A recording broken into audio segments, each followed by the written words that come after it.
and welcome to Horror Bois. It's a podcast on the internet. I'm Austin, joined as always by Chris. And Isaiah. And we are the Horror Bois. That's the way the intro is supposed to work, unlike last week. What happened last week? I did it out of order somehow. Like I did the It's a Podcast on the internet after I introduced us, and it felt awkward. Mm. And specifically, it is a horror movie podcast where we do, I call them deep dive reviews, but that might imply like really deep research. And some of these movies, I do as much as I can. As much as is warranted. Yeah, I would do more than's warranted on some. Like I mean, little breakdown of what I've done in the past for Freddy vs. Jason, which was not a great movie. I watched like 3 hours of documentaries or interviews about it, trying to get the most I could on it. For this one, I had about 30 minutes of interviews. Ooh, 30 minutes. And they were like at like press junkets, so they weren't even like a doc. There was no making of for this one. I mean, maybe there is on like a Blu-ray release. I bought this on Amazon, so maybe on the Blu-ray there was a making of, but today we are talking about Hatchet 3, the third film in the Hatchet franchise. I know, crazy. And the best. Okay. We'll get into that. I'm not like angry about that, but I'm not mad at that take. I don't agree with that take, but we'll get into it. Yeah. I did like this movie. Spoilers for that end section, how we do this podcast. But, yeah, so we should start the podcast like we normally do, which is with starting about what happened in it. Yeah. The beginning. Yeah, that's the beginning of the movie. We open on Mary Beth blowing up Crowley's head. Which was how the last movie ended. Continuing how the last movie ended of start picking up right after kind of a thing. All three of these movies have been one giant story, technically. Like, yes, they changed an actress, which threw people off in the last one. Specifically, Chris did not like her in that last movie. But I've warmed up to her this movie. My autism got over it eventually. Also, she felt more natural in this movie, but maybe that's just because she was just angry the whole movie. She's really good. She's really good. She's really good being angry. She's really good being angry and sidelined away from the main story. That did? Yeah. Yeah. But yeah, we open on right where it ended. She goes to walk away, and then she falls to her knees, and she's just so emotional after defeating Victor Crowley. But then Crowley does a full, Undertaker / Michael Myers sit up and sits right up. Thing that happens. He is still alive. And then she starts walking through she doesn't notice this though yet. And she starts walking through the woods, and she gets not woods, maybe it is woods, but the swamp specifically. Which, fun fact about this movie, first time in the franchise, filmed on a swamp. Not in a desert or in a building like the last two movies, respectfully.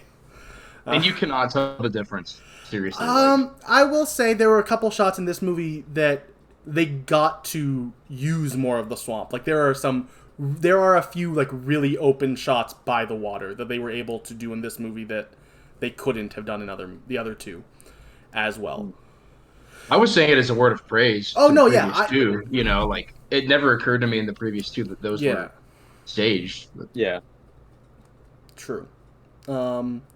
She gets a little spooked in the woods by some noises, and so she finds the chainsaw from the last movie, the comically large 6-foot-long chainsaw, and so she kind of tries to get started, and right as she's about to get it started, she gets grabbed by Victor Crowley, whose face is still shot in. Like, it is a mangled mess still. Ground beef. Yeah. Yeah. And so to kind of fight her way out, she just starts punching her fist through his head repeatedly. Yeah, it's a little graphic, but in a way that it's something I will immediately praised this movie for. It feels graphically violent again, which is what I want from a Hatchet movie after what they established in that first movie. Yeah, really though. Yeah. This movie felt far less, for the violence at least, comic like the last. The last one felt very comical. It was like, look at this cartoon way we destroyed a face. Look at this guy's balls. Yeah. Well, there's some balls jokes in this one. So There's some more balls jokes. I don't know if I'd bring up the balls as the higher standard in this That's one. a good point. No more stupid balls joke. No. Just Until technically far more prolonged balls joke in this one. Yeah. I still liked the movie, but I just don't want to use the balls. If like the balls was what took you out of the last movie, you might still want to turn away from this movie. That's correct. I'll retract. This is a ball-filled movie. But as she, punches through his face a bunch, she ends up knocking him over onto that chainsaw. Yeah. And falling back away from it herself safely, and they cut him in half, and it is gloriously gory. Chainsaw takes its sweet time getting through old Victor Crowley. It is. It's not. I mean, to be fair, I don't think anything in this movie, gore-wise, quite hits that moment of like that first movie.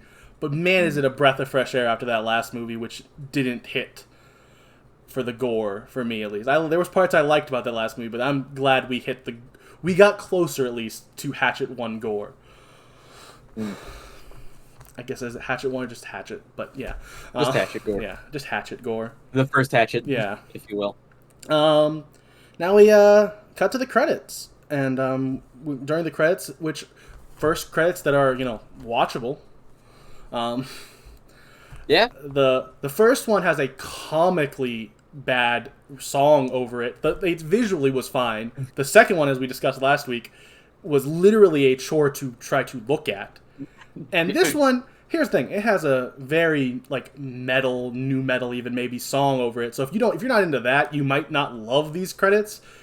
But it's just a rock song over like red credits on a black background that you can read and doesn't hurt your eyes to look at. It was really nice to not want to blow my brains out while watching the credits. I sat through them. I didn't even skip them this time. Well, I wouldn't have given you a choice, so that's... Yeah, no, you wouldn't. I make you watch. I'm glad that I had to watch Hatchet 2 on my own. But then you missed the cool, subtle, little wasn't moments. That cool. They were cool moments, Chris. You just didn't see them. You fast-forwarded them. You had to get through the seizure, and then you could see the cool moments. The seizure and the screeching, like... We're not talking about Hatchet 2 anymore, though. Hatchet 2 was last week. We gotta give... This movie, I think all enjoyed this movie more than Hatchet 2. So let's not bring up Hatchet 2. Hatchet 2 is a 2-hour podcast. We've talked about it enough. It's time to move on. Oh my gosh, yes. But yeah, during these credits, though, we cut back and forth to Mary Beth kind of walking back to town. And there's also a moment where we see her pick up... they later refer to it as his Victor Crowley's scalp. But it just looks like a big gobbet of meat. It looked, and also when she grabbed it looked like it was like half of his face more so than his scalp. Yeah. But maybe it's his scalp. She grabbed a piece of him to bring back. A keepsake, really. I think it's more to prove. I think it was more of proof that she killed this monster. Although that could literally be anyone's scalp because it is just like the side of his head and some like a tuft of hair. Oh, Chris, no, you're right. But the idea she was going for, I think, was I'm bringing this back. It's the thought that counts, I think, maybe. Yeah. Unless it's a ghost, in which case nothing matters. Nothing counts. Yeah. All right, so she shows up at the police station. Before she shows up, though, we go to the police station and we meet Officer Winslow and the sheriff. I don't remember his last name. I didn't write it down. I have him as written as the sheriff. The rest of it. But there is a fun fact about the sheriff because hey, it's a Hatchet sequel, which means he's from a horror movie. Yes, kind of. Some people would argue he isn't. I would argue he definitely is. He is played by Zach Galligan, who played the lead Billy in Gremlins. He is the lead boy in Gremlins, like the older boy, not the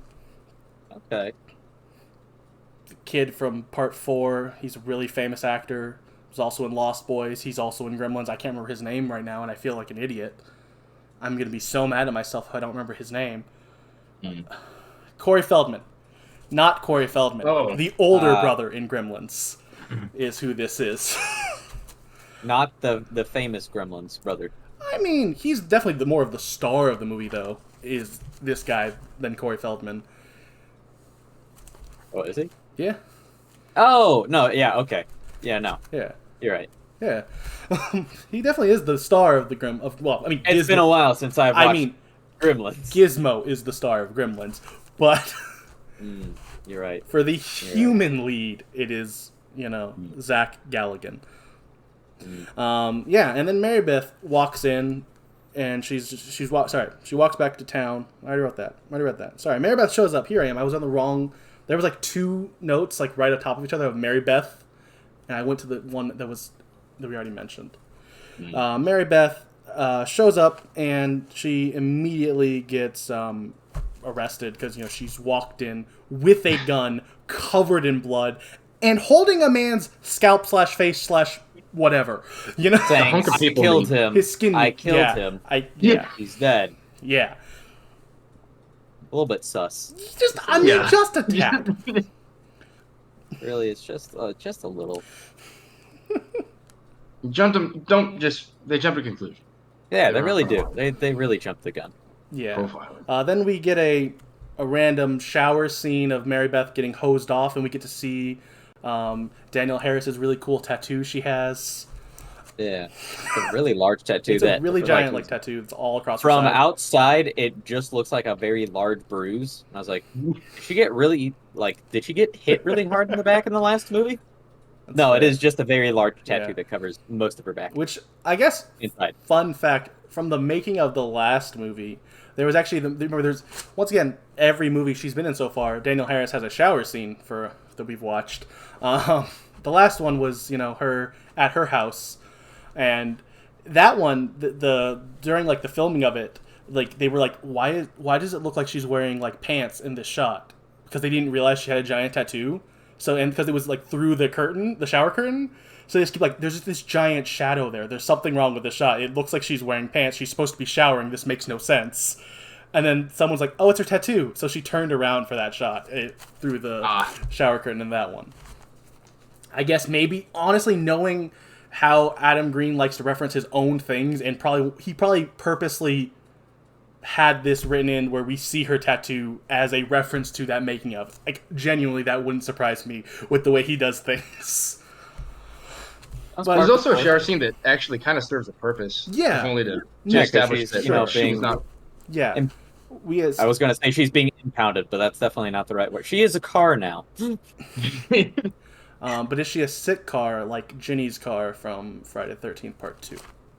No, she's not, and she's also not a car. And she's a very angry car. But this is what I think Isaiah was actually specifically mentioning, though, not that she was just being arrested, was that we were establishing that these other characters are finding out that the blood was not hers, or that is true. She had no injuries, and all that blood's not from her. And it's oh, what did she get into? I mean, we know she's a bad lady, maybe. Yeah, I mean, she is a murderer of a ghost. Of a ghost. Is she a murderer? Yeah. She's more of a ghost hunter than anything. Oh, this is like an actual ghost hunter. Yeah, the TV more show. More of a ghost buster, if you think about it. Oh, is this the all girls Ghostbusters movie? We covering that? Yeah. Oh. Yeah, by all girls we mean it's just the one. It's just Mary Beth Dunstan, and the accent will come and go. And you will like it and deal with it. You will like it. I don't know if I will. Then we cut to in the cell, and the sheriff is questioning Mary Beth about her story, and he kind of recounts. He's like, let me get this straight, and he recounts the plot of the last two movies, and he's like, what kind of what words he specifically used? I wrote it down. He's like, that is the most stupid and contrived story he's ever heard. And then they cut to a shot of Adam Green, who was arrested. The next cell. He's like, what? Yeah, it's a head in his hand. Yeah, which was where we'll transition to this point I have of man, does the comedy land so much better in this movie than 2. Like, once again, just like when it comes to the gore, does it quite hit the comedy level of 1 in my mind? No. But, man, does it hit better than... Those are 2 biggest complaints. Breath of fresh air. Sorry, excluding Chris, because he had complaints about everything in the last movie. Me and Isaiah's complaints about the last movie were that it wasn't as funny and it wasn't as gory. This movie said, hey, what if... Sorry, we'll do both of those better this time around. That was my main complaints. But you also had complaints about literally everything else because you didn't like it, and that's fine. Yeah, I mean... Yeah, but that was kind of the focal point, was that none of the comedy hit for me, and none of the gore was that great. Yeah. And they definitely stepped up both of those in this movie. Yeah. They said, all right, we get it. We'll do better. And they did. Now we get a call from Deputy Hamilton, who is calling in the massacre at the swamp, and he's, explaining all of it to the sheriff and tells, and I guess right here we'll talk about Officer Hamilton. He has an eye patch, and you might go, well, why does this character randomly have an eye patch? Well, Jason Trust, who plays him, legitimately is blind in that eye and wears an eye patch to protect his eye. He's also a writer and director of a couple other movies and stuff. I hadn't heard of any of them, but that is why I felt really out of place. Why does this guy have an eye patch? What was the character decision here? But it wasn't. It was this actor or maybe, more likely Adam Green saying, I like this writer and director, so I'm going to put him in my movie like he does with everything else. But either way, the eye patch actually is for real reasons, not just a really weird character decision for the officer. Yeah, and he wants the sheriff to... Wait. Nope, too far. Yeah, he calls in the massacre and tells about the swamp. Then we have Amanda showing up, who is the ex-wife of the sheriff, and she is a reporter who is played by Caroline Williams, who played the lead final girl character named Stretch in the Texas Chainsaw Massacre 2. That's a fun fact about her. It's the classic, they like to bring in horror people. She was, the final girl from that movie. Spoiler if you haven't seen that movie. Sorry, Stretch is the final girl. Sorry, I had everyone. no idea who Stretch was. I was like, that means nothing to me. I haven't seen it either, yeah. But yeah, so... But now it's spoiled, so thanks. I'm sorry, well... I would have picked it out in the first 10 minutes of watching it. Anyways, it's pretty obvious that as someone who watched that movie, it was pretty obvious immediately. Sure. I think she might be the only female character as well. So, I mean, they could subvert the expectation and not have a final girl, but yeah. And yeah, she's here, and she really is trying to convince the sheriff to let her cover this story, because she's an expert on Victor Crowley. She's did a story on him before that got her laughed out of the community, basically, because she did a story on a ghost. With no proof, because there hasn't been proof of Victor Crowley. That's why it's always this legend, and no one believes it, because he's a cryptid, basically. You can't ever have proof. And so now we've got her seedy motive. Yeah. To actually find concrete that's true. proof. I guess it's seedy. I didn't take it as seedy, but I guess you are right. She does have a definite reason she wants it to happen and stuff. Well, I think she's a character. She's interesting, but she's kind of morally gray. That's fair. And she also does seem to sincerely want to stop Victor Crowley from killing more people, but also it also will put her on the map. Yeah, there's definitely there's ulterior motives. Yeah. Mm. And then she's trying to say, hey, I want to see her, but she's being told no, you can't. And then Amanda says, hey, well, I'll post her bail. We find out in a scene or two later she doesn't, because apparently she can't, because she hasn't seen the judge yet. Can't do it, yeah. But at this point in this scene, her plan is to post her bail, and that's what I guess gets her permission to go back where she's not allowed to go, even though she wasn't able to post. That's a little bit of a plot hole of just she's able to talk to Mary Beth. She wheedles and cajoles, and she knows all these people personally and everything. So. She's using her past connections to kind of get advantages she shouldn't as just a random reporter. She is a snake. Yeah. You're right. You're right. She's a snake in the grass. She has ulterior motives. I hate her. Nah, she's fine. She's the villain. She's the villain. Victor Crowley's an innocent victim. That's been the whole plot the whole time, hasn't it been? Yeah, that's it. I mean, he's a victim. He's only murdered like a whole bunch of people. He is still a victim, but he is he's absolutely innocent victim. He's not innocent. No. Yeah.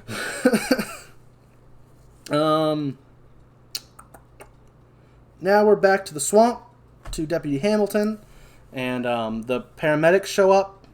Yep. One is named Duffy. I wrote down his name because I thought it was going to be important. I believe he's literally in this scene and never seen again. In this scene only. Yep. Which is good, because, very subpar paramedic. Yeah.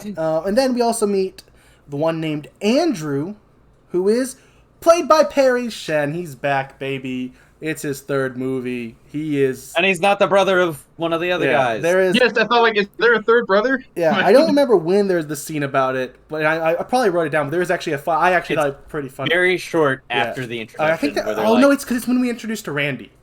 Because Randy's the one who says it. So I'll bring it up when we get to Randy. Mm-hmm. But yeah, and Perry Shen and Duffy are kind of talking how Andrew talks about how he doesn't believe that a girl could have done this. There's no way she could have done all this. Which, to be fair, he doesn't even know this girl. But even if he knew her, it makes it even more unbelievable because she's like 5 foot. 5 foot? 5 foot even? Yeah. Well, I don't know how tall like she actually is. 110 pounds? She might be 5'1", 5'2". She could be. It wouldn't fully show. Well, according to the wiki, she's 5 foot. Okay.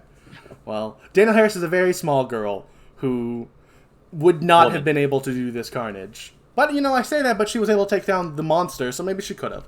Yeah. She cheated. I mean, did she? Shotgun. How did she cheat? I'd argue, actually, specifically, when she took him down, she, in the last movie, she just straight up tackled that man down. Dude, yeah. But yeah, so,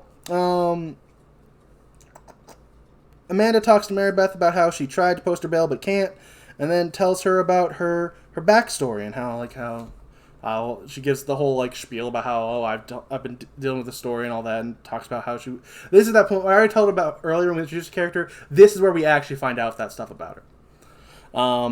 Then Mary Beth wants nothing to do with her, but Amanda then basically threatens her with the potential death penalty to try and get her to her side. She's like, you're gonna die. This is Louisiana, and we have the death penalty, and you're a murderer. You will die if you don't let me help you. And Mary Beth is just like, no. Mary Beth stays strong in hating everyone and everything she deals with pretty much this whole movie. I can't quote pretty much any Mary Beth line because pretty much everyone is Most of it is just F you. F you or F this or F that, and it's nothing but that. And you know what? I'm fine with it. It was here's the thing. This is day 3 of this story arc, and we've seen all the crap she's been through. I feel like that's a fair reaction at this point. Dude, yes. Yeah. It'd be more realistic than Yeah. Or we talked in the last one how she just kind of snapped back to normal minutes after her dad died. Reality. Yeah. There goes gravity. Yeah. Mom spaghetti. Yeah. So. But Mary Beth stays strong and not wanting anything to do with Amanda. And then I have written here, which I guess I was supposed to mention earlier when I see where I made my mistake. I didn't see my little symbol to let me know to look at this note. Fun, actually not fun, but just another part of the story for this movie is that this movie was not directed by Adam Green. It was written by Adam Green still, and I think still produced by him. And obviously he was in the movie. And from what I understand, from what I've heard, he was on the set every day still. But he officially did not direct it because he was directing another movie and a TV show at the time, so he just didn't have time to direct it. So the director of this movie was P.J. McDonnell, he was actually the he wasn't even the cinematographer. He was the camera operator of the first 2 movies. So he was the one who, I believe Adam Green in one of the interviews said literally every frame of the first 2 Hatchets that man filmed. So he already was a huge part of this world. He's been around since Hatchet 1, but this is his directorial debut, and I think he did a pretty good job. have no complaints about the direction of this movie. It looked fine, and so credit to PJ, or was it PJ or BJ? BJ, I think. Credit to BJ. Great first outing. Hopefully he kept doing work. I didn't go looking to see if he did more. He doesn't do the next Hatchet movie, so Adam Green does come back. So that means we're either getting, a Hatchet 1 or a Hatchet 2. So, we'll see what that means for us. Now we come back to the swamp. Hatchet, yeah. And I believe, actually, Duffy did help bring... Duffy was still in this scene as well, because I think him and Andrew bring up the body of Crowley, and then he leaves and is never seen in the movie again. And we meet Randy, who is played by a character actor named Sean Whalen, who... He's been in everything. Normally I try to write down a role or two, but he has been in, everything in, a scene. He's been, a character actor. He's been, an episode of you name it. Specifically, I remember when I was flipping through his IMDb, I was like, oh, Hannah Montana. Oh, Sweet Life of Zack and Cody. Oh, Wes Craven's, the people, was it? Something like The People Under the Stairs or something like that. It's he's done a lot. He's been in everything. The second I saw him, I was like, oh, that guy. I've seen him in everything. Yeah. Yeah. And then Randy tells Andrew that he found Sean's body. And then I thought there was a really funny interaction here where he kind of was like, oh, he kind of looked like you. And there was, I thought, a funny joke from, Andrew. Is it Andrew? Is that his character name now? Yes. It's hard to remember because he's played so many different characters. He either found Sean's body, and it was Sean's body because he was describing the injury, so it's Sean from the first movie's body, not Justin from the last movie. Yeah. It's really confusing how many characters Perry Shen has played. But Randy tells Andrew about Sean's body, and he tells he kind of looked like him, and it was a really funny interaction where Andrew's like, oh, you racist? Oh, we all look alike? And it's funny because they're literally the same person. The exact same guy. It's playing off the racist stereotype of all Asians look alike, which is obviously not true. But it's funny in this moment because they are literally the same person. Yeah. And that was what we get for this movie's interaction with, Perry Shen. Last movie was, they're brothers. This movie, it's funny because the guy thought they looked alike. I thought it was fun. Then we cut back because there's a lot of just kind of cutting back between the two different areas for a while until stuff starts going down. And apparently, even after she didn't want to work with her, now in this scene, Mary Beth is just talking to Amanda. She opened up. I guess she eventually decided that the death penalty was worth worrying about. Convincing argument. Yeah, but I agree. But in the last scene, we left off with her going, nah, I hate you still. Yeah, I still hate you. I'm still Mary Beth. Now she's, just talking to Amanda in the jail cell. Oh, and fun fact about the jail cell, you guys probably didn't notice it, but I noticed it, because it's very important to me as a New Englander. In the background of the cell, there is a graffiti of the Newberry Comics logo. Yes. Dude. And I don't know if you mentioned it, but in the last movie it was on one of the characters' hats. Was it? I missed that. I remember the only time I saw it in the last movie was in the opening credits that Chris hated because they showed his shirt again. You can tell that he loves New England. Newberry. He also, in all of the interviews I saw with him, he was wearing a Red Sox hat. He is very much a New Englander, and apparently he loved Newberry Comics, which I get it. Newberry Comics was an awesome store, especially as someone who loves movies. There were so many DVDs there, man. I miss stores with DVDs. I miss physical media. But yeah, that's not the point. The point is there was a logo there, and it really isn't a point, but I just felt like I should mention it because I made a big deal about the last times we saw the logo. And I'm sure we'll see it in Victor Crowley, because we saw it in this movie. And if we don't have it there, I will complain about it in next week's episode. Okay. But yeah. And Amanda says there's no way... Basically, the scene goes on for a little bit, but the only important moment is just... At the end, Amanda kind of says that there is no way that Victor's dead. It's not how... Because he's the ghost. He's going to be back. He's a repeater. Yeah. He will still repeat himself. Yep. Repeater's going to repeat. Yeah. Now we're back to Randy, where he's about to give Victor an autopsy, but then Victor pops out of nowhere and blows up Randy's head with a defibrillator. Yeah, dude, It's that cool. sure does happen. blows it up. Yeah, it explodes, and it's Like glorious. grape in a microwave. Yeah. Yeah. Is it realistic? No. No. But is it awesome? Yes. Yeah, pretty cool. Yeah. And then after he does that, Victor, heads out and sees Hamilton, kind of backs him up into a tree, and chops his head in two directly down the middle, and we see his brain fall out. Like, it's, once again, Like a cracked egg yolk. the gore is back, and it's cool again. It's nice to see it. Oh, yes. Yeah. Now we're back to Amanda, who's talking to Mary Beth, and she says that Mary Beth has to be the one to stop it.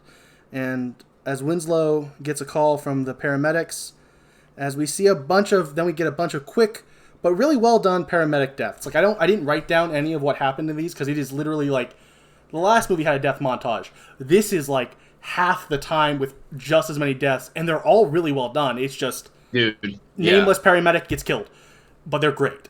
Like, my note is nothing, but I want to emphasize that it is still an awesome scene. Like, it is like, oh, okay, cool. Just a lot of cool death. Creative death. Yeah. Yeah. A lot of creative, but yeah, just a lot of creative quick deaths, but it's fun. Yeah, so all of those paramedics are pretty much dead.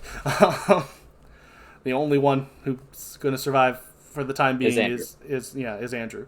Yeah, But yeah, and while that's happening, Amanda is able to, after that, convince Winslow to let Mary Beth out of her cell because she has a plan to have her stop him, because she is the daughter of Samson Dunstan, so she can be the one to stop it. And you're like, okay, sure.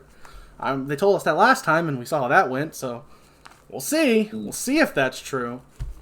Fair. And you might It's not quite the exact same theory. No, that it is a completely different theory, but I would argue it's the same idea of here's a theory on how to kill. That I was more saying it's here's a theory on how to kill him. Last time the theory didn't work. We'll see if it works this time. Is more what I meant. Not that they're doing the exact same theory. Because that is one complaint I saw someone levy at this movie, was that it's just the same movie again. And I'm like, I see what you're saying. Like, there are very similar beats. But I do feel like, one, even if it is, and he said it too, and this guy I saw this review of, his review was that, like, he thought they did it better, but it's still the same movie. And I just don't agree. I think they changed enough to make because there's also an element of it's a slasher film. You kind of have to have the same, get a bunch of people at the place where the killing happens. That's how slashers work. Yeah, as someone who has had an argument, that this movie, or not this movie necessarily, but like who's had the complaint of a movie being exactly like its predecessor. This definitely is not nearly as beat for beat as the second one. Yeah. Dude. Yeah. Like, not even. I mean, yeah, it's got like parts of the slasher formula, but aside from that, that's about it. I mean, I once again don't agree, but this person's viewpoint was bunch of guys come in with guns to try to kill Victor, fail. And like, sure, I guess that's technically right, but also Friday the 13th, a bunch of kids are at camp. Nightmare on Elm Street, a bunch of kids have nightmares. I mean, like, yeah, it's every slasher franchise. They follow the same rules, and if they don't, they get yelled at, like with Nightmare 2. Oh, dude! Like, yes. When a slasher doesn't do the same thing, they get in trouble. So, whatever. I don't know. Maybe that's just. I want to get a little rant about this, unnamed YouTuber who's way more successful than us, who had a differing opinion, which he's allowed to, and that's fine. Yeah. But no, he's not. it's just I don't. But he is wrong. Yeah, I think I don't. He has the right to have his opinion, and he has the right to not like it. But I just don't get his opinion.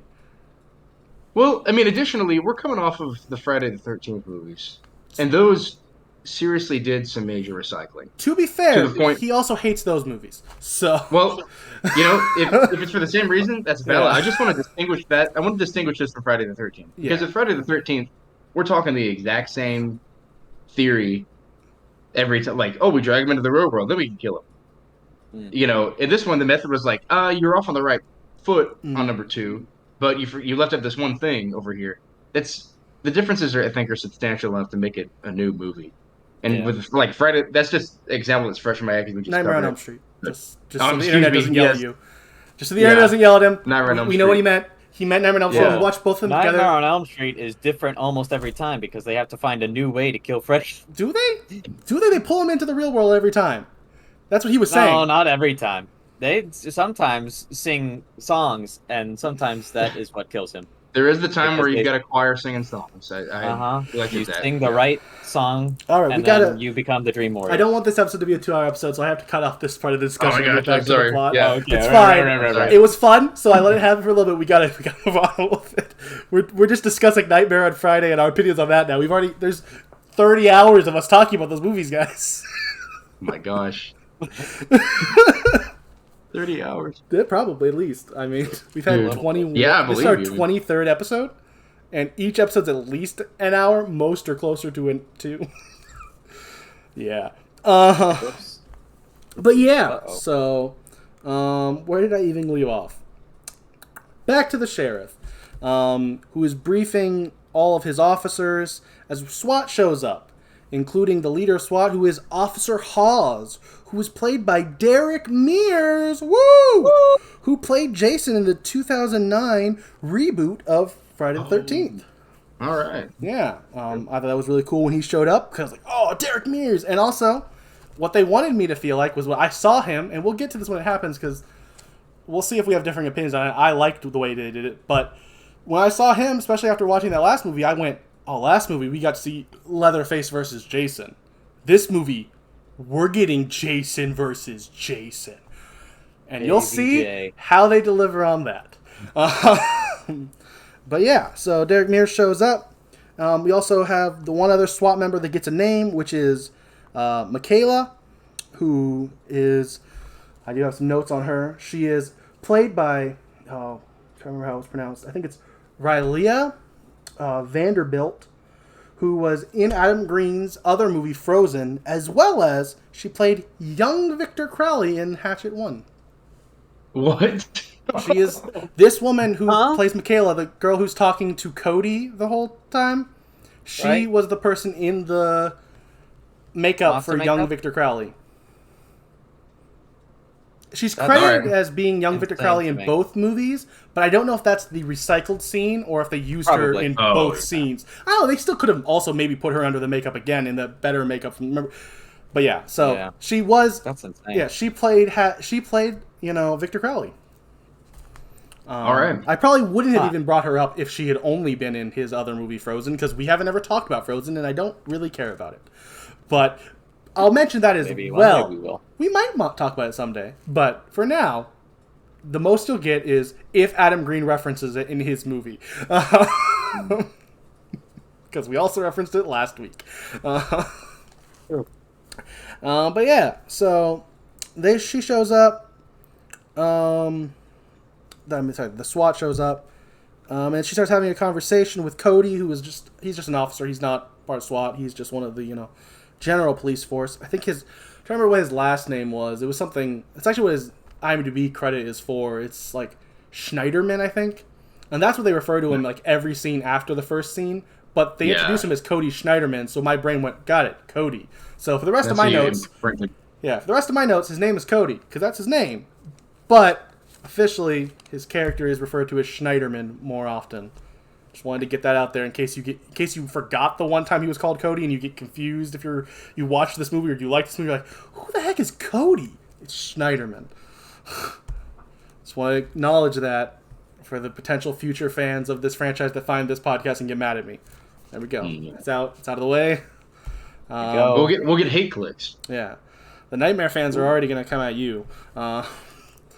You can't have both fan groups coming after us. Thank you, board. Disagree. Have everyone come at us. No, I want audience members. I mean, as long as they keep listening, they can come at us. But I want them to be happy. Great. I want horror fans in general to like our podcast. That's kind of the idea. I mean, that's just me. But apparently, my co-members of this don't agree. But that's my thoughts. So, horror fans, if you're listening to this, I love you. Chris hates you. Apparently. As a horror fan, I'm okay whether or not somebody likes or does not like my opinion. It's fair. As long as they're watching us, that's all that matters. It's fair. All right, where were we? So yeah, Cody's talking to Michaela, and he's about to tell her all the backstory of Victor Crowley. We're about to get it again, but then a random unnamed officer interrupts them immediately, and we don't have to hear the story again. Which, once again, I kind of liked. It was it was a subtle joke of being like, we complained about it every time it happened. Once again, in Nightmare on Elm Street, every movie felt the need to tell you the backstory of Freddy. This movie we kind of did in the first. We told you the backstory in the first movie because it was important. The second movie, we added to the backstory, so it was important to bring it up again.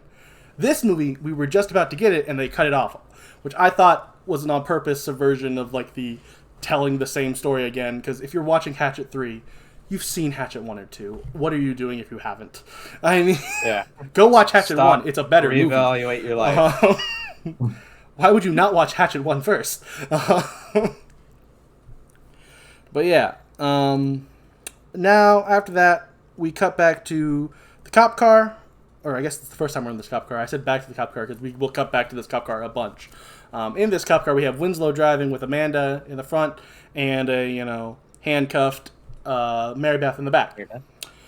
And they have a little bit of a kind of a long discussion. Once again, I kind of remember the scene being mildly amusing at times, but once again, it's a lot of Mary Beth just being "F you, I hate you" to everyone because that's who she is. That's who she is in this movie, and I mean, I'm okay with it. But I guess if you really liked Mary Beth's character, maybe you could say they didn't do enough with her. Maybe, but he does get sidelined a little bit. Yeah. But yeah, and we find out that they were that they have to stop. They have to go to Ozona first before going to the swamp because they have to go talk to Thomas Crowley's. They have to go get Thomas Crowley's body, or not his body. That's where we leave off in this scene. It's like, oh, we have to go get his. We're gonna go get his body, and I think Amanda says something like to the nature of kind of. Not quite. Yeah, not quite. quite. That's wouldn't he be 300 years old if he was alive? Which is not true. No. He would be, 90, maybe. Yeah, about 20 years older than her 7-year-old dad. Yeah, whatever. There were cars in the flashback. There was trucks in the flashbacks. It was not colonial times. Yeah. Yeah. But yeah, he'd be too old, I guess. Sure. But yeah, so then we cut back to the sheriff and Hawes, and they have I said they had a funny back and forth about divorce. The scene kind of starts with it's just kind of a back and forth of them talking, and it ends with this really funny line of just Derek Mears' Hawes being like, "I don't care about your divorce," and walking away from him. And I thought it was all right. Once again, this is that moment where you go, got it. They understand how to make a funny movie again. It's not the funniest movie I've ever seen. The first one is certainly funnier than. Way funnier than anything Vernon said in the last movie, by far. Dude. I still stand by such a shame. I love Colton Dunn as an actor. I'm so mad how bad he was in that movie. But yeah. And then we cut. We also have Michaela and Cody talk about ghosts. And at this point, I thought, maybe it felt really important. Some of the lines she had about ghosts, where I thought maybe maybe this actress I don't recognize was in some ghost movie as a kid, and they're being funny about it here. But no, as we already mentioned, she played Victor. I mean, I guess maybe as a kid, she played Victor Crowley. She wasn't a kid then, but because it was only 5 years before this. But maybe it was a reference to the fact that she played young boy Victor Crowley, who's a ghost. Maybe. Not young Victor Crowley. He was very much still alive. Yeah, he was young. Victor Crowley wasn't a ghost, and she wasn't a kid when he played him, but she did play young kid Victor Crowley, who is now a ghost. So maybe that's why this scene is here, or maybe it's just here to pad time.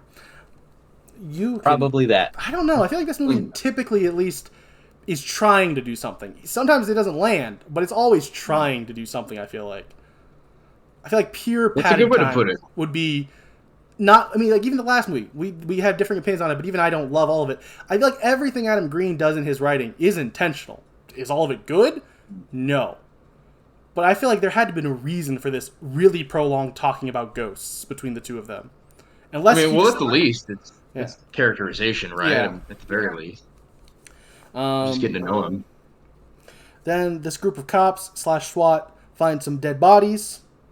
Then we cut away after they find dead bodies. We cut away to Winslow finding out where they're actually going to find Thomas Crowley. They're going to see Abbott McMullen, who is, also known as like Crazy Abbott and Madman McMullen, and he's about to turn over. Like, he pulls over. He's like, "I'm not taking you there.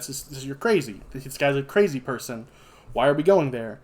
But Amanda exposits some info about how it's to stop Victor Crowley because he's apparently Victor Crowley's great uncle because he's his other way around. Right. Victor Crowley is. So wait. McMullen's Victor Crowley's his cousin. Cousin? Yeah, because Thomas Crowley is his uncle. Oh, you're right. So yes, Victor is his cousin. Yeah. Thomas is his uncle, and he has his ashes. And they need to go get the ashes so we can bring his father to him to end the cycle, and it has to be a Dunstan. For some reason. I mean, because he started... here's the thing. I'm not saying it's not a little contrived and a little bit, but I'm not going to say for some reason. They completely explain the reason. The reason is because he started the problem, so his line has to end the problem. Yeah, and she's done her voodoo research, and she's talked to all the voodoo experts, and they say she talked to Reverend Zombie, and he told her to be his victim, and he sorry, that's sometimes other work. But yeah. Then we cut back to the cops, and Cody is continuing to freak out about all the gore and everything around, and then there's... I don't remember thinking it was that funny, but apparently in the moment I thought it was funny. There's the funny scene about balls is what I wrote, which, to be fair, I do think if we're going to have a scene about a balls joke, it was a slightly well-done balls joke. It maybe went on a little too long, but there was some funny moments about it. This is also where... because there's just some balls on the tree. I don't remember all the setup for the joke, but there's a lot of I think there might have been some sort of joke from Haas. I don't even remember. Apparently I thought it was funny. I can't tell you what it was. It really wasn't important to the plot, though. There's balls here. A character pukes at the sight of the balls. Cody's like, see, he's reacting, right? Yeah. That's basically the gist of it. Apparently I thought it was funny in the moment. It wasn't funny enough that it, stuck with me. I thought it was pretty funny. Just my vote. I'm not too good for a balls joke. But isn't this the part where Andrew runs out? Yes, I was about to get to that. That's on my next page. The balls. Okay, you are right. He points out to yes.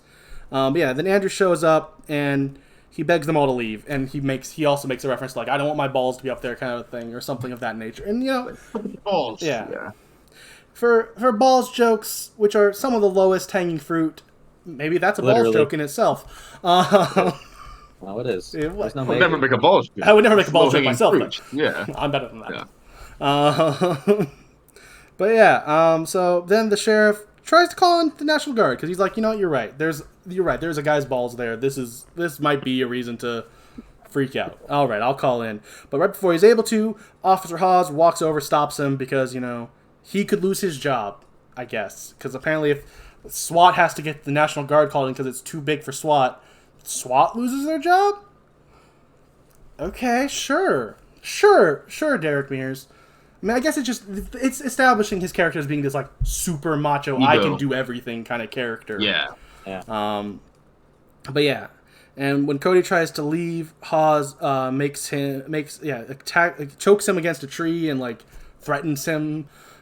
And Cody, I guess, decides he has to stay because I guess he's scared of Hawes. You know what the penalty for desertion is? Yeah. And he didn't seem to care. Cody's like, yeah, I do. And Hawes is like, no. And you're like, no. All right, sure. And to be fair, I guess if don't get me wrong, Derek Mears is 6'5". If that man was choking me and telling me, no, you stay, I go, all right, I guess I stay. Because, I'm worried that Victor Crowley might be reeling out here, but I haven't seen Victor yet. I've seen Derek Mears choking me against a tree now. I would be afraid too. But then they all get spooked by a noise over in the bushes and they unload in it before we finding out it was just a raccoon. And that was it. But oh wait, Crowley also shows up and he starts yelling for... Sorry, he doesn't show up. He just starts... Sorry. Crowley starts, whining, yelling for his dad, saying daddy. Then they head towards Victor. Oh, wait, no. What? I think I was supposed to say they head towards his, house or cabin or whatever, but I just wrote they head towards his and I guess that was enough in the moment. They head towards his.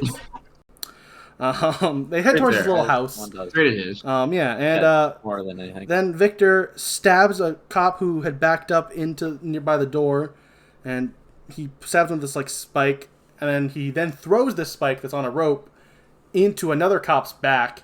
That was pretty sick. Yeah, straight to the head. Yeah, it was right into the head. He pulls them in, and he does a little, finish him. Yeah, he does a total Mortal Kombat move. But they're able to save that person. It's okay. They shoot the rope and they're saved for now. But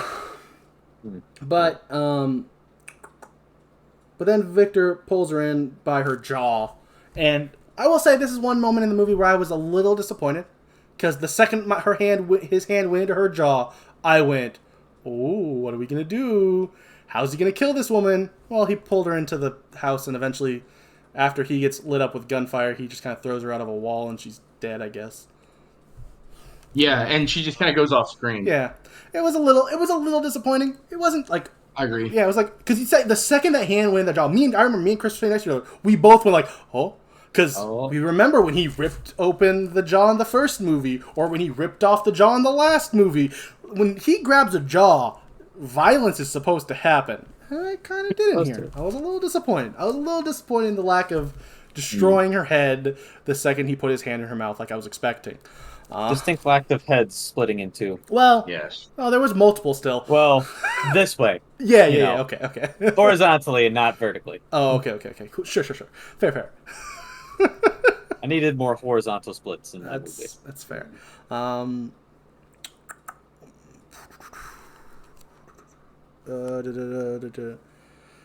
the cops shoot at the house, as I said, and then Victor throws her out, and then fall through the hole, comes out, and he then for some reason, as he's like, I think he might still be trying to, he like tackles another cop and is about to try to like kill them, but then for some reason, maybe to try to protect that cop, I guess, the rest of the cops just go, got it.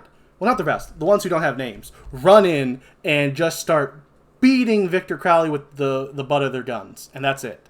Not shooting him at all. Just like trying to hit him with their gun. And it's like, you saw this man not get hurt by gunshots. And that's your thought? Is maybe if I just hit him with the back of my gun. Well, right. I mean, you just pointed out shooting's not going to work. So. I mean, if a gunshot doesn't work, that's not going to work. I mean... Process of elimination. I guess. They're like, oh, blunt force trauma is the way to go. Yeah. They're wrong. Because he kind of just completely no-sells it and just throws them off like, just by standing up, and all four of them go flying. As you do. Yeah. It's a total like wrestling move. Like he's in a battle. He's the giant in a battle royal about to get eliminated, but he just throws them off. They all fall back. Yeah. And then he kind of gets. He starts just killing them. Once again, these are all unnamed ones, and none of the kills are that great. But he just kind of kills all these cops. The last one he does smush their head like with like a stomp. Like that was cool. They ended on a good note with this little mini killing spree here. Then they the remaining cops, they just empty their guns on him. Then Officer Hawes, without a gun, because it's gone, he runs in for a head-to-head Jason versus Jason fight. Psych. Victor just punches Hawes through the gut and rips out his spine and skull. And here's the thing. I saw a complaint from that previously mentioned person. I guess I'll give a shout out. He's a much bigger creator, so our shout out doesn't matter. But Cody Leach is a great horror content creator on YouTube. I love his work, but he was very disappointed in this, specifically the fact that we didn't get a Jason versus Jason fight. And he also, I believe, was watching horror when this movie came out. It's like he heard the hype of Jason versus Jason and the trailer and stuff. So he was excited, and I get it. It is disappointing that you didn't get the all-out Jason versus Jason fight. I love the Jason versus Leatherface fight in the last movie. It was awesome. I praised it duly because he deserved it. But I actually really liked the comedy in subverting my expectations. Because the second he ran in there, I was like, oh yeah, Jason versus Jason fight. And then it was over. And he just killed him. And I was like, oh, that's actually kind of great. That you got me. You got me, Adam Green. I was expecting something else, and I still would have loved to see that, but I'm okay with what we got. It was a fun twist. Then we have a random cop who was here. He just shows up again. I don't think this character ever had a name. He runs up and shoots Victor as Victor tries to. Oh, sorry. Yeah, random cop shoots Victor, and then wait, what? Then it doesn't work. So sorry, my notes were a little confusing here. But he shoots him and doesn't do anything. And this random cop who never had a name, Victor grabs him, and he starts to try to. I wrote it down as Zombie 2 him, which I guess now I have to talk about what the movie Zombie 2 is. Zombie 2 is I believe it's a Dario Argento movie. I could be wrong on which Italian horror master director it was. It's either Argento or Fulci. And there's this movie Zombie 2, which was a unofficial sequel to Night of the Living Dead. Because that's a lot of what Italian horror would do. A lot was make a movie and just that was it. Like, because specifically in Italy when it was released there, Night of the Living Dead was just called Zombie. So when this was called Zombie 2, it was supposed to be a sequel to that movie. In that movie, there is this really famous shot, which it sounds like neither of you have heard of this movie, and that's fair. You should go look up the Zombie 2 eye scene at some point. There is this moment where one of the zombie like pulls this one woman, I believe, into this like wood spike so slowly, like right into her eye, and it's like it's supposed to be like this visceral, like terrifying scene of this slow, like penetration of a piece of wood going into this woman's eye. And I 100% believe Adam Green was trying to, or I guess it could have been the director. It could be PJ or BJ, but whoever was filming this scene or wrote this scene was trying to elicit are they going to try to do a Zombie 2? But before he gets a chance to, because he's got this random cop, and he's about to like put him on this piece of wood. Before he gets a chance, Cody runs up with a bazooka, and he goes to shoot Victor, but his aim's a little off, so he just hits the cop, and the cop Victor just like olays out of the way. The cop goes flying back into Victor's house. It explodes. But yeah. So once again, as someone who has delved so deeply lately into horror and horror fandom, I thought it was really cool to see a reference to Zombie 2, because I haven't even seen Zombie 2. I've only heard about it on like other horror documentaries and like, oh, this is one of the scariest scenes in horror history, and I was like, oh, hey, they're referencing that. Oh, they didn't do it, but they referenced it. That's cool. But yeah. Then Crowley runs over and impales Cody with he doesn't run over. He throws a flaming piece of the house and impales him with it. And then he runs over and he rips off his limbs one by one. One by one. Dude. Before just kind of stomping his head into mud to like drown him in mud, basically, is the killing blow. Once again, might be a reference. No, it wasn't Kane Hodder's Jason, so probably not. I was going to say it might be a reference to Jason killed a woman in mud once, but that was Jason Lives, which wasn't Kane Hodder. So it probably wasn't. But yeah, so while that happens, though, that gives everyone else a chance to run away. Well, everyone else, which is literally, at this point, only Andrew, the sheriff, and Michaela. They run away while this is happening to him. Then we cut back to Adam, Winslow, and Mary Beth, who show up. Mary Beth is forced to stay in the cop car because, once again, even in her subplot, she is still sidelined within that subplot. She stays in the car as they show up at the McMullen house. Mr. McMullen is played by Sid Haig, who was Captain Spaulding in the Firefly trilogy, which is the first one is House of a Thousand Corpses. Then there's the two sequels. I don't remember what their names were off the top of my head. They're some of Rob Zombie's like biggest things he's done. And this Sid Haig is I think he's also, because he, like a lot of horror actors, he's also done a lot of other horror stuff, because horror is a big kind of family of just a lot of people, a lot of directors go, ooh, I like that horror actor. I'll bring them in for my movie. Which we've definitely seen in Adam Green's work. He goes, I want this horror actor and this horror actor, and I'll just pick this one and this one. Which I get a kick out of. And he did that with Sid Haig here, who is playing McMullen, who is 100% on purpose. Like, I'm not going to like say, like, oh, I can't believe they did that. He is a very racist man. He is also a little homophobic, which fair. If you're making a horrible character, that's fine. But the racism is played as, oh my gosh, can you believe? Like, because Winslow, which we never mentioned, because once again, it doesn't matter in my life. I don't pay attention to that in general. Winslow is a African American man, so the scenes of the racism have more meaning because it is a African American man reacting to his racism. So that's, I think, completely fair game. Could it be offensive to someone? Sure. But then there was just like a couple like homophobic stuff thrown in there that his character wasn't gay, so it just felt like hitting low. Like, it felt like you were just hitting on a minority group who's not even being represented in this movie. That's my thoughts. I mean, yes, he's a horrible character, so it didn't like hurt his character to also be homophobic. But no one seemed to react at his homophobia either. They just didn't care. That's just my thoughts. Oh, he's also like really deaf. That's also another part of his character. He's like, or he's choosing to pretend to be deaf so he can continue his racism. I'm not 100% sure on how it was supposed to be interpreted. There are multiple times where he just kind of ignores what someone was saying, but it kind of came across as he couldn't hear them. I don't know. Then Amanda tries to convince McMullen to let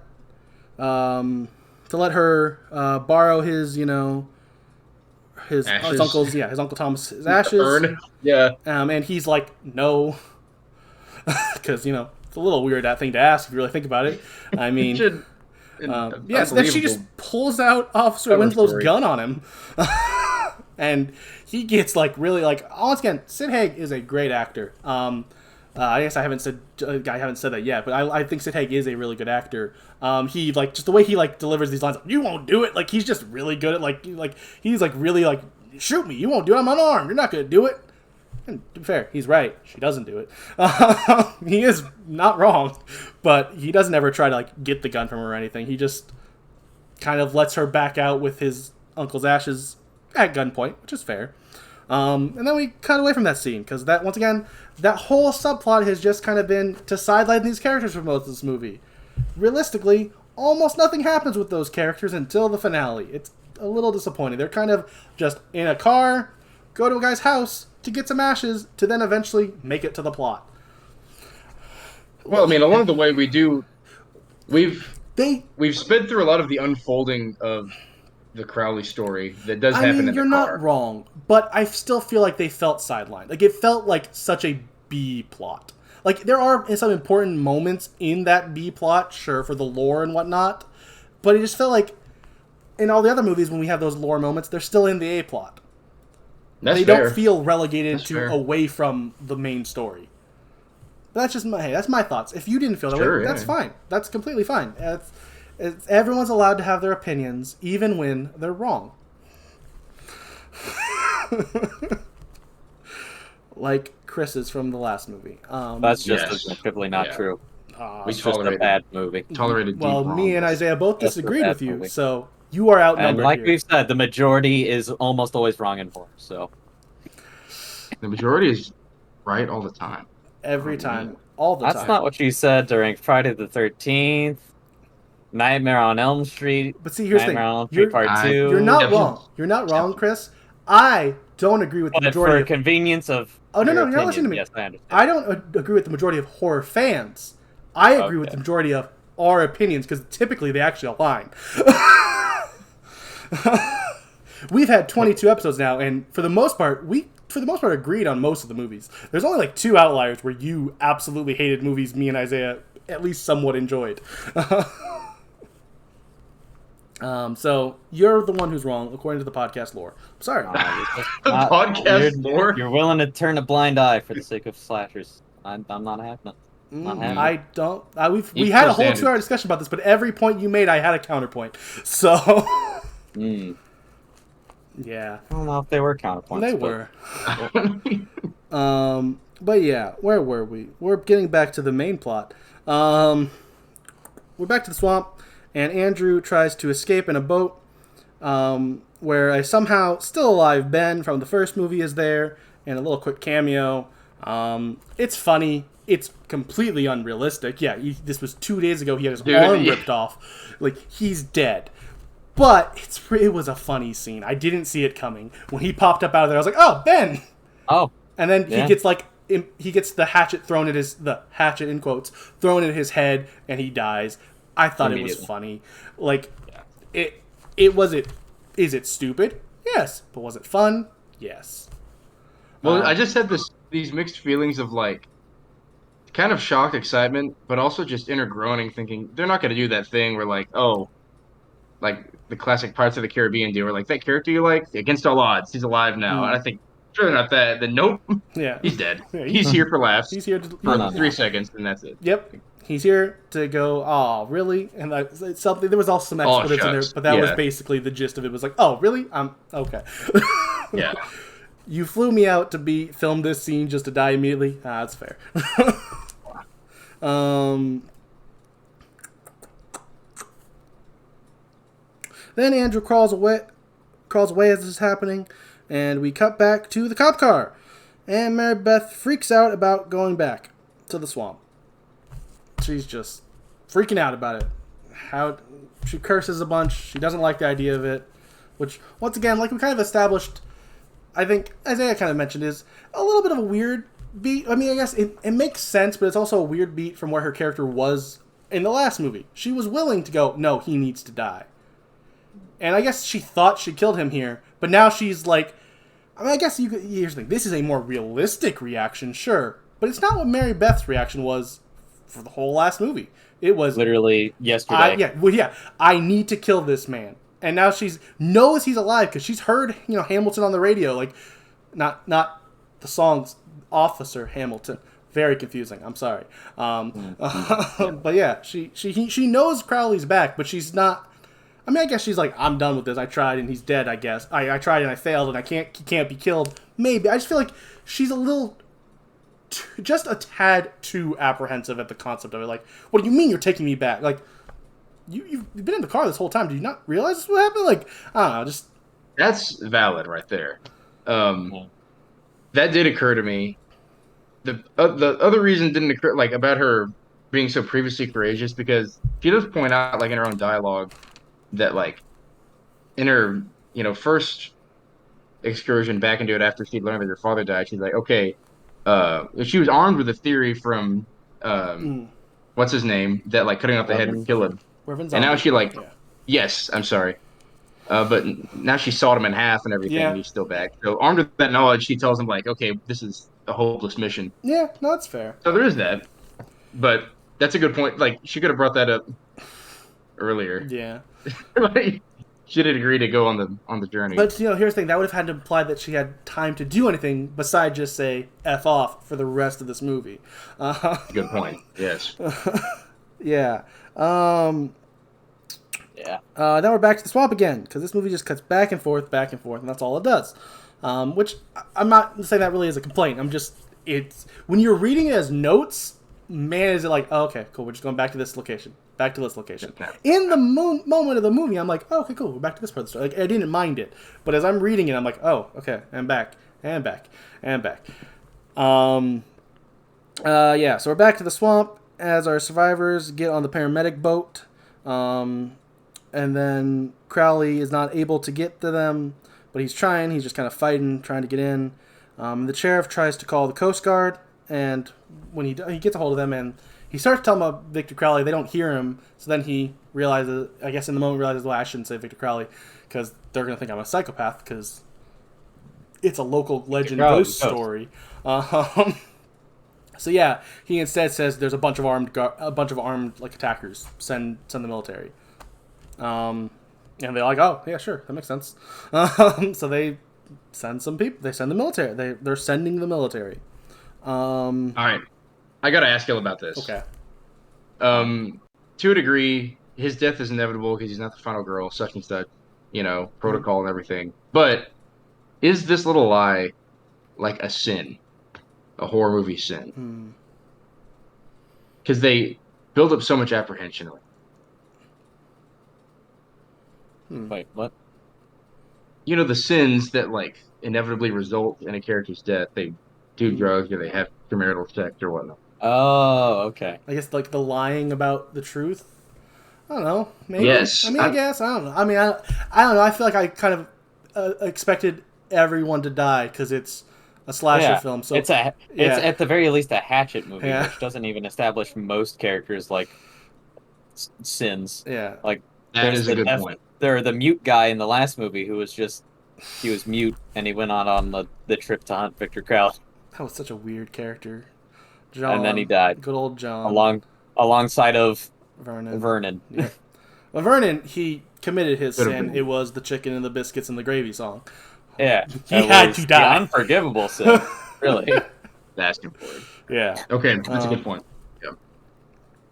So the Coast Guard's going to be on their way now, and then Crowley seems to have left them. There's no noise. He's gone. But wait, what's that? That's right. You might think that's a chainsaw, but no. No. If you've watched Hatchet Nope. 1 and 2, you know what that is. That's a gas-powered belt sander. sander. Yeah. Which, to be fair, I will give this movie credit. They did establish like it being brought to the paramedic boat previously, like in a random shot. They're like, Oh, that's weird. And like, that's what, the cleanup crew would do when they find stuff. Like, it made sense, but like, we didn't acknowledge it when it happened because it wasn't integral to the plot at that point, so I didn't think to take a note of it. But yeah, his belt sander is right by the boat. He has it now, and he is going to try to get in. He's going to basically just Belt sand his way through the side of the Yeah. wall, which is made of of metal. the hole. Yeah. A very durable piece of sandpaper. Yeah. Dude, a single belt. Yeah. I mean, yeah. He That's just fine. paused. Maybe he like changes them out. That's Sure. that 2-grit sandpaper, baby. Maybe That tears through everything. I don't know. I don't have a reason for why it happened, but guess what? A belt sander also can't go through a skull. Big gas powered? Yeah, it can't be gas powered. Can't go through a skull. The only time it was ever even realistic what it did was the first movie. Because I guess you can maybe get through like the mouth, which is all he really did to her. But hey, it was cool. It's like, oh, they brought back the belt sander. That's what I thought. I was like, oh, it's that cool thing people loved from the first movie that they brought back in the second movie. They gotta bring it back in the third. I'm sure it'll be in Victor Crowley. Oh, almost certainly. If I would be remiss if it Yeah, wasn't. I would be disappointed if it wasn't. Oh man, no gas powered Yeah. belt sander? Are you kidding me? But yeah, so That's the star of the show. So he's using the sander to try to break into the boat. Now we cut to the cop crew who are showing up, and Amanda convinces Winslow to, convinces her of her plan. Because somehow, once again, these characters who we've, in my opinion, have done a poor job establishing them in the first place in this movie, their little B side plot, apparently somehow none of them are even on the same page until right now, even though there's been so many moments where they should have. Once again, Officer Winslow still has to be convinced at this point, after he's gone to see McMullen against his better wishes. Like, he's still like, I don't know about trusting you at this point. It's like, what? Yeah. Why are we cutting back to them fair. right now? Okay, Yeah. cool. Let's cut back to the belt sander, please. Oh, look, we're back at the belt sander. Oh hey, belt sander. Yeah. Actually, to be fair, we actually cut back and forth between the two with them arriving and then the paramedic boat struggle, and then we cut to the group, the cop crew who've showed up at the rubble of Victor's house, and Amanda starts yelling for Victor, which gets him to stop grinding the wall, which he's put a sizable hole in at this point. And so the sheriff also hears her yell, and because it's his ex-wife and he still loves her, I guess, or just doesn't want her to die. I mean, that's fair. But against his better judgment, goes through the hole that 10 seconds ago Victor Crowley was at. Mm-hmm. He starts to go through that hole, and well, as we just mentioned, it's been 10 seconds since Victor stopped sanding it, so Victor sands his face off and most of his skull. And this is the first time in this movie where I believe it committed the sin of the last movie. This kill felt very cartoonish. The way his head was left felt very kind of like the boat scene. It was Dude. It was too Yeah. fair. At least it was not in water, so we at least got to see some blood splatter, which distracted me a little bit. But it was still a little too what? Rubbery. Yeah, the way Yeah. the neck was left, it was like very splintered, almost like it had been blown off It- by something. Both of them remind me of like swallowed a firecracker. it's like Looney Tunes when Daffy gets his head blown off. Like it's Yeah. that kind of like really. That's what we're doing. Whereas, the thing that you would expect from a belt sander is like a flat and leveled surface of something. Yeah. Like I would have loved to see like just a little bit of jawbone left. Sure. I think that would still Anything but what we got, really. Yeah. Yeah. And this is really the only offensive kill. Yeah, no, this is the only one. This is like the last one. There was at least 2 or 3 kills where I went cartoonishly bad or something like that. This time I wrote cartoonishly sanded down, but it's the only time I felt that agreed. Like, really? Okay, cool. We're back at that. But yeah. Then we get a very tense scene. I feel like, which on purpose, but like it was a very like tense scene of Michaela trying to scoot over by the hole to grab the gun. The gun. Yeah, because the sheriff had dropped his gun, and she still has some bullets. And Andrew's trying to tell her don't do it, and it's prolonged. Yeah, because Amanda's also outside screaming. Yeah. We got your daddy. Yeah. Yeah. So there's a lot of tension here. You're like, oh, is she gonna get the gun? Is she about to die? She's about to die. But I do feel like they did very smartly. I think we talked about this maybe in the first Hatchet. I feel like they kind of took the joke, the tension, to just that level where I thought, maybe they're actually going to let her do this. It felt just long enough where I was like, he should be gone at this point. So they got me. I was like, she might actually get this guy. Oh, no, she's grabbed. And she is just eviscerated. Like, I can't... Her innards just... I couldn't tell what happened to her. Like, it was just, he killed her, somewhat off screen, somewhat on screen, and now here's her dead body, and here's guts, and you're like, okay. Mostly guts. Lots of guts. Yeah, it was cool, but I literally just wrote eviscerated her because I couldn't tell what he did. I don't know if he used the broken part of the boat to rip her open. I don't know. Yeah. She's dead. Very dead. And now we're back to Amanda still yelling. And Victor's shown up. And Amanda forces Mary Beth forward with Thomas's ashes. And Mary Beth, she apologizes and tries to give him the ashes. And she sets him down. And we have this really prolonged scene of Crowley looking at her and looking at the ashes before saying, Daddy? Daddy? I thought he said daddy, but he might have said dada. He did. He did say daddy. Okay. It'd been funnier if he said dada. They're both pretty, what? Why? He was like, pop? Yeah. I mean, we've established that he says daddy. Yeah, but when it's like the creepy yelling in the background where you don't really know if that's him or if that's just like the ghost legend. Like when you see Victor Crowley's mouth move and he goes, Daddy? It's like, okay, come on, really? I don't wrong. I still liked it. But it was stupid. It was like, all right, movie.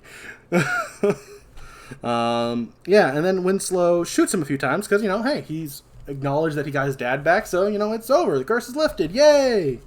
And then he keeps shooting him after shooting him a few times. He, shoots him a bunch. And then he thinks he's dead, but wait, no, of course he's not dead. It's a horror movie. You don't kill the character on the first try. That's not how this works. Scream told us that it's a rule now. But yeah, Victor, he pops up and he rips open the chest of Winslow, and then just rips it. It's ripping it open doesn't even do it. It was cool, and it was like, wait, whoa! It was done in a way it's like he ripped the top layer of skin just off of his chest. It was cool looking. And then he, grabs Amanda and he, what's he do to her? He rips her head off. Yeah. He rips her head off. And then in one of the funniest scenes in the whole franchise, he takes her head and he throws it at Mary Beth, who's yelling, and knocks her down with it. And there's like a boop sound. Bonk. Yeah. It's like, what is this? I loved it. Best slapstick comedy. Yeah. I've seen in a while. Yes. Then he goes over and picks up a machete. Wait, no, not yet. Sorry. Then he picks her up and he impales her on a tree branch. Yeah. Then he goes over and he picks up a machete, which is the first time Victor Crowley's ever picked up a machete, but, it's Not the first time Jason's ever picked up but a it's not the machete. first time Kane Hodder's held a machete. And you know what Hodder, I mean? yes. Yeah, so that was cool. You're like, oh, machete, yeah! We're gonna say, oh, he's gonna use it. He doesn't. Once again, just like the Jason versus Jason fight, which, once again, I kind of respect. They go, no, what if we don't, though? What if you think forget about it. What if we're gonna make you think we're gonna finally give it to you, and then just take it away in a way that you're like, all right, fine, movie. Fair enough. What a tease. Yeah, they tease us. Then Mary Beth, in like one of her still pinned on this tree. She still has the urn though. So she smashes it over his head, and then he kind of backs up and he starts. I wrote part 8 oozing. Remember when he gets the toxic waste on him and he gets that little like really stupid looking ooze face, and it starts off like that where I was like, oh, we're getting that, but then it goes like full like Cronenberg level body horror as he melts, and you're like, oh, Melting. Okay, he's like full on melting, which at first I was like, oh, it's like a little too like lame oozy, but at the same point though, once again, that's a Kane Hodder Jason moment, and Adam Green is a huge horror fan. That was almost definitely on purpose. He wanted it to look like, hey, remember that movie? Because that's a lot of what these movies are. And then he melts down into a little not deformed baby Crowley. No, you're Just kidding. You're thinking of part 8 Perfectly again. intact. Jason takes Manhattan. Yeah. Yeah. But yeah. Jason briefly visits Manhattan. Yeah. He takes a boat. Jason takes a boat to Manhattan. To Manhattan. Yeah. But yeah, Mary Beth then kind of wiggles her way to break the branch and fall off the tree. And then she grabs a gun and she, I think it's like a shotgun, I believe is what Chris said it was. I don't remember. Yeah, it's like an automatic shotgun with a drum magazine. Yes. And she wants him to get up so she can, shoot him. She like, get up. She yells at him a bunch because, she's seen this before. He's going to get up. That's how it's a horror movie. He's going to get up. And he just won't. So she just shoots his corpse anyway. Which, you know what? Fair. I'm not going to take a risk. Yeah, no. Yeah. She shoots him. And then she, kind of falls over. And the military shows up. And then we find out, as they fly over, though, Andrew is alive. Perry Shen lived. Woo! 3 movies and he lives. Actually, he's great. Yeah. Well, his characters haven't lived. Yeah, no. This one does. But Perry Shen got to live. Not the character. Perry Shen didn't die. Good for Perry Shen. There we go. Yeah. Yeah. And then we cut to Mary Beth. And is she alive? Is she dead? The movie ends. Well, we don't get to know. We don't get to know. But I would argue if watching this movie, Victor Crowley's dead. But then, 4 years later, sequels have to be made. So we'll see how that works. This was a very distinct finish to a trilogy. I guess this is the point where we go into our thoughts. My thoughts are I really enjoyed this movie. I don't love it. I think the first movie almost went into like a love. Like I really liked that first movie. This movie was I liked it. It was good. It was fun. The gore was good. There was a lot of comedy that for me landed. Obviously, comedy is one of the most subjective things out there. So like, some people are not going to like the comedy in this movie. Some people probably didn't like the comedy in the first movie. Someone might have liked the comedy in the last movie. I don't know why, but they might have. They might have. But yeah, so. It was a fun movie. I think if this was a trilogy, this would be a really good trilogy. This was a very good, conclusive ending to a 3-movie story we got there. There were some, peaks and valleys. We've established before, Chris hated the last movie. I didn't love the last movie, but I still, there were peaks, there was valleys. I thought this was a really solid landing. I enjoyed it. I wish it ended here, because I don't know how you could continue this story that doesn't feel insulting. So we'll see next week. But now we'll hear Chris's thoughts on this movie. Yeah. I would say on the whole, I enjoyed it. Definitely a lot more than Hatchet 2. They heard my complaints from a week ago, and This in episode. 2000 and whatever, they said, okay, Oh, gotcha. I see we'll what you're do saying. better. Yeah, no, they looked into the future and made a better movie. Gotcha. Because of the complaints that I made last week. Sure. Yeah, you understand. Yeah, no. That's how time works. Yeah, just like how we think we made the same joke last week about something Isaiah liked or didn't like. I don't remember what it was, but we made some sort of joke, the same joke. We have this. We need to do better, guys. I genuinely don't remember. I don't, dude. It happened. Yeah. I don't remember exactly what it was, but there was some sort of setup that was the same idea of being like, oh, they did that for. I think it was because it might have been maybe it was the first movie. It was something about how he really liked Kane Hodder, and they're like, oh yeah, they put Kane Hodder. There was some sort of joke like that about how they knew he would like Kane Hodder, so they put him in it, or something like that. It was the same kind of time travel doesn't make any sense joke. This is a way too long explanation for nothing. Nothing at all. Agreed. Yeah. So, anyways, I felt like they got back to the heart of what Hatchet was, which was funny jokes and really insane, over-the-top kills that just made you go, whoa, oof. Whereas, during the entirety of the last movie, I didn't feel any of that. But, a lot of the jokes made me audibly laugh.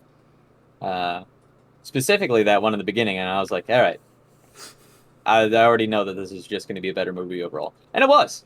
And despite the second movie, I would say as a trilogy, Lord, if only it ended here, because I feel like you have a good beginning and a good end.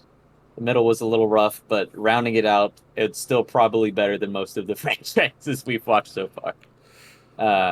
Where the story has been tidy enough that it hasn't felt offensive at any point, as opposed to Nightmare on Elm Street. Dude, yeah. We're not talking about Freddy's Dead anymore. We've talked about this. I want to, real quick, just something that kind of I thought of after you said it. And I still stand by the first one is my favorite movie of this franchise for sure.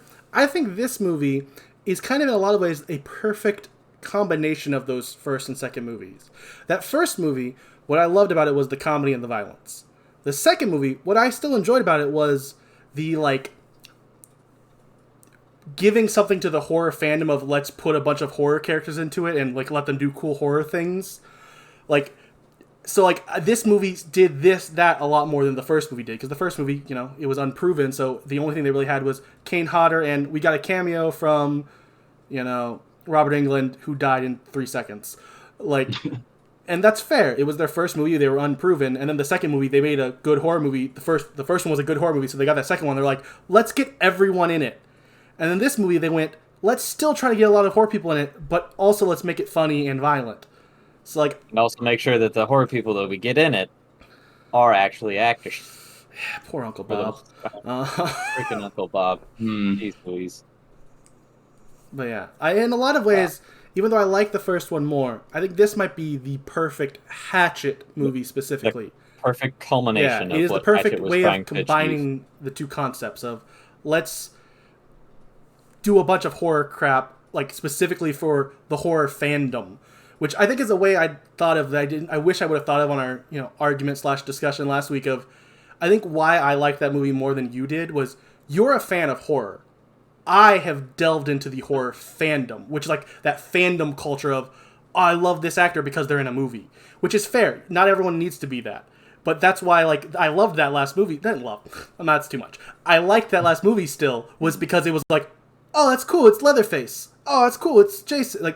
And this movie still did that. And yeah, I think it's that kind of, I thought that was a really good reasoning in my brain. That's why they did it. You're a fan of horror, which is, we're all at this point fans of horror, which is so weird because we weren't when this started.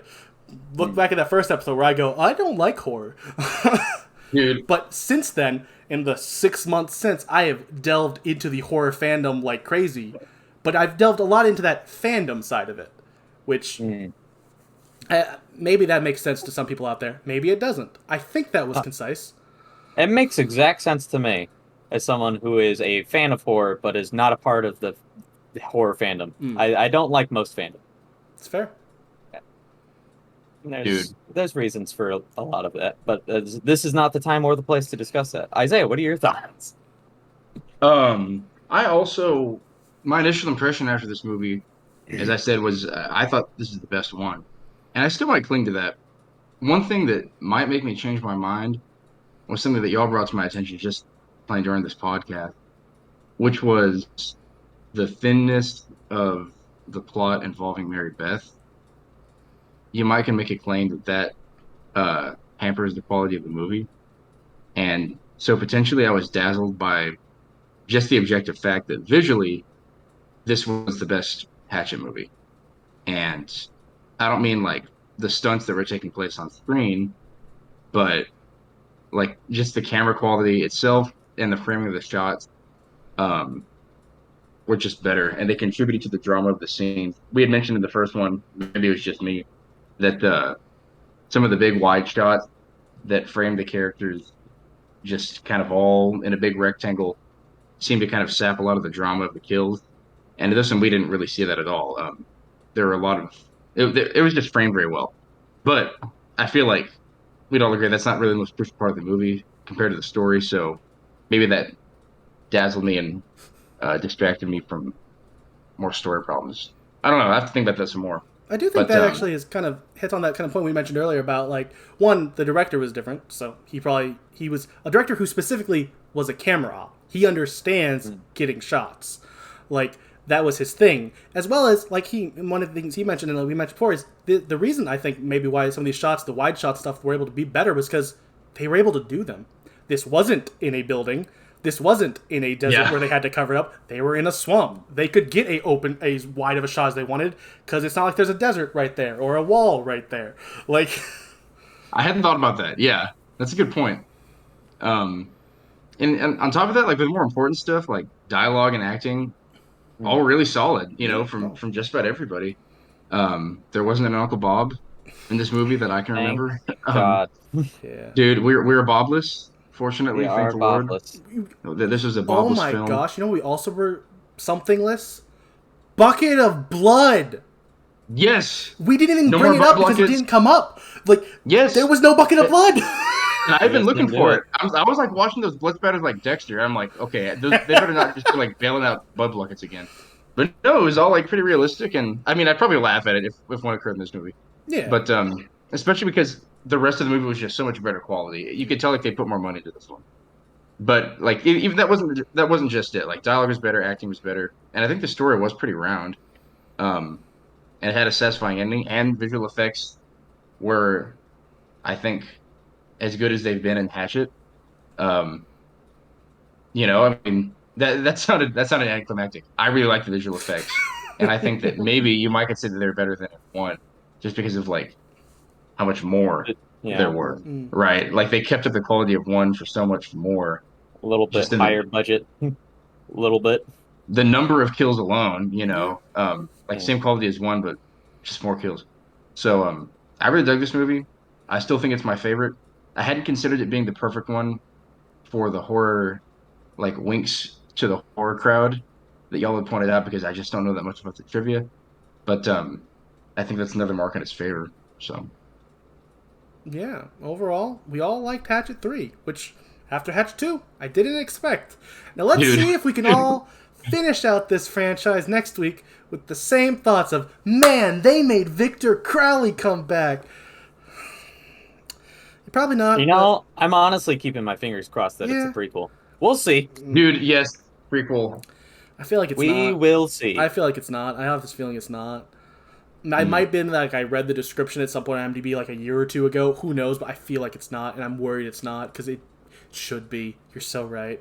Let's get through the plugs. They really did tie up that bow really nicely. Yeah, next week we're watching. Shame if they undid it. Yeah. Next week we're watching Victor Crowley. That's the first part of the plugs, but let's finish out the rest of the plugs. You can find us on patreon.com/horrorboys if you want to support us. We're also, if you're watching this on the video podcast, we're on all the audio podcasts apps. The ones that matter. Spotify, iTunes, Google Play. If you have a different one, I'm really sorry, but if you have a phone, you can get one of those three options. So if you want us on your phone, you can. If you're watching us, if you're listening to us on your phone, but you're like, there's a video version? Yeah, hey, maybe you're into that. Come over to YouTube. I can't give you a direct name for it because YouTube sucks.